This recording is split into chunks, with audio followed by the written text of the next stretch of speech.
ଦିନେ ଜଙ୍ଗଲ ଥି ଧୀରେ ଧୀରେ ପବନ ବହୁଥିଲା। ଗୋଟେ ଛୋଟ ମୂଷା ଖେଲି ଖେଲି ଦୌଡ଼ୁଥିଲା। ଏନ୍ତା ଦୌଡ଼ି ଦୌଡ଼ି ସେ ଗୋଟେ ଶୁଇଥିବାର ସିଂହର ପିଠି ଉପରକେ ଚଢ଼ିଗଲା।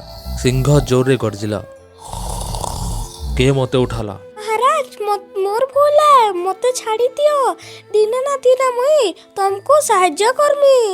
ତୁଇ ମୋତେ ସାହାଯ୍ୟ କରିବୁ? ସିଂହ ମୂଷାକେ ଛାଡ଼ିଦେଲା।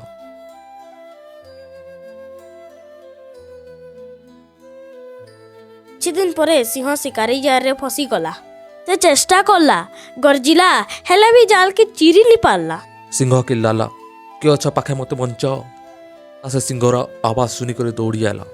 महाराज तुमे मते से दिन किछि नि कल, मते छाड़ी देल, एछन मोरा पाली।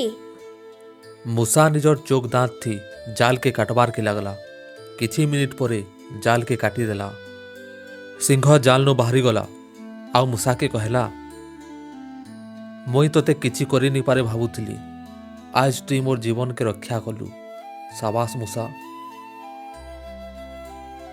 ଏ କଥାନିନୁ ଶିକ୍ଷା ମିଲଲା ଯେ କାହାକେ ଛୋଟ ନି ଭାବାର କଥା।